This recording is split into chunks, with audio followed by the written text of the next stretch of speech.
झाबुआ जिले का सबसे बड़ा दुर्भाग्य है बेटी को बेचना और बेटी के अंगों का सौदा करना। झाबुआ जिले में हम बिल्कुल गरीब क्यों होते जा रहे हैं, इसका कारण क्या है? शराब, मार, झगड़ा और बेटियों के सौदे करना।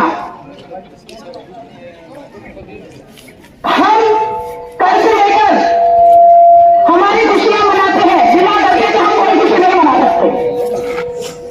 हमारे अभी सभी लोग बाहर खड़े हैं, खाली एक डोकरा डोकरी खेत पर है। ये बात सही है कि गलत है बताओ? बाकी सभी लोग यहाँ पर नहीं है। हम अपने वालों को देखने को तरफ जाते हैं, क्यों?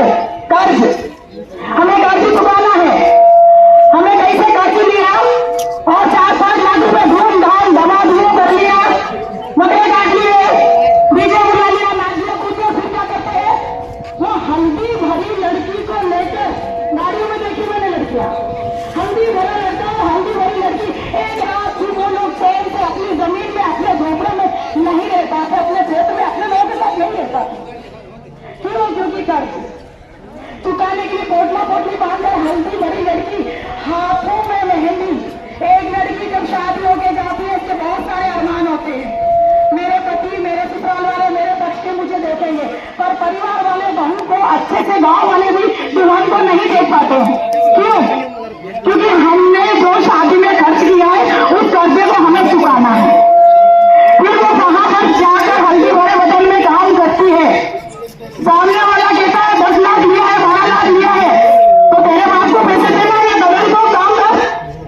अगर उसके पेट में बच्चा होता है, उसको पीड़ा होती है, उसके बाद भी वो कहता नहीं, सबको काम करना पड़ेगा। भैया ऐसी बातें आपके सामने आई है कोई? वो ठेकेदार होता है जो आपको आदमी और तो काम में रखता है, वो क्या कहता है? तेरे के पेट में बच्चा होगा, मुझे कोई लेना देना नहीं है, मेरे मुझे दिन भर मेरे काम से मतलब है। तो ये आदिवासी क्षेत्र की महिलाओं का सबसे बड़ा दुर्भाग्य है। बाप बेटा परिवार रिश्तेदार गांव वाले उसका सौदा करते हैं, सौदा करने के बाद पूरी जिंदगी को तगारी भर के उसे धोना पड़ता है।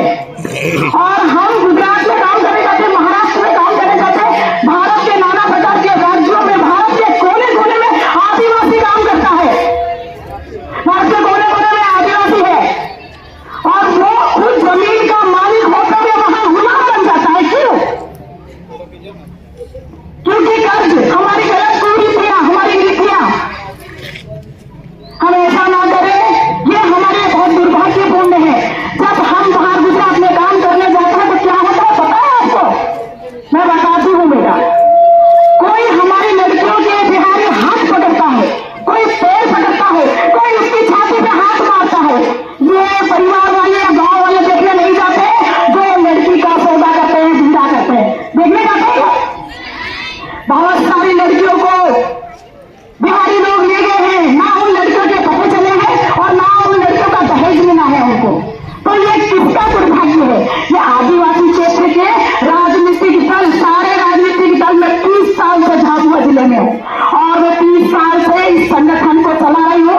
करीबन 25,000 महिलाएं मुझे सपोर्ट कर रही हैं। तो ये अपने आदिवासी क्षेत्र का सबसे बड़ा दुर्भाग्य है कि हम अपनी बेटी की बोटी बोटी का सौदा करते हैं और फिर बाहर जाकर गुलाम बन जाते हैं। हम खुद मालिक हैं। अगर हम ऐसा ना करें तो बहुत कुछ सुधर सकता है। हमारी बच्ची का कोई हाथ नहीं पकड़ेगा, कोई छाती पे हाथ नहीं मारेगा, कोई जान नहीं पकड़ेगा। हमारी आदिवासी क्षेत्र की इज्जतें महाराष्ट्र, गुजरात में लुट जाती है। ये बात बिल्कुल सत्य है, कठोर आपको ये मानना होगी। मेरे पुराने नेताओं ने जो बातें कही वो बिल्कुल सत्य थी। जैसे कि भाई ने कहा, लड़की को हम हमारी झोपड़ी में जन्म देते, हमारे घर में जन्म देते और जब जवान होती है तो मंडियों में सौदा करते हैं, शहरों में सौदा करते हैं। जो शहर के पढ़े लिखे लोग हैं वो हमको इकट्ठा होते देखते क्या बोलते हैं पता है आपको? ये लोग लड़की को बेच रहा है, सौदा कर रहा है। बहुत शर्म की बात है आदिवासी समाज के लिए। और जो डीजे की प्रथा है, डीजे की प्रथा को लेकर 2 दिन डीजे खड़ा होता है, 40,000, 50,000, 60,000। क्या धर्म का आरोप है?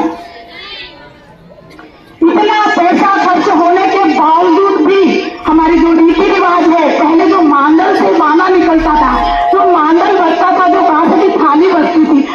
भी आनंद आता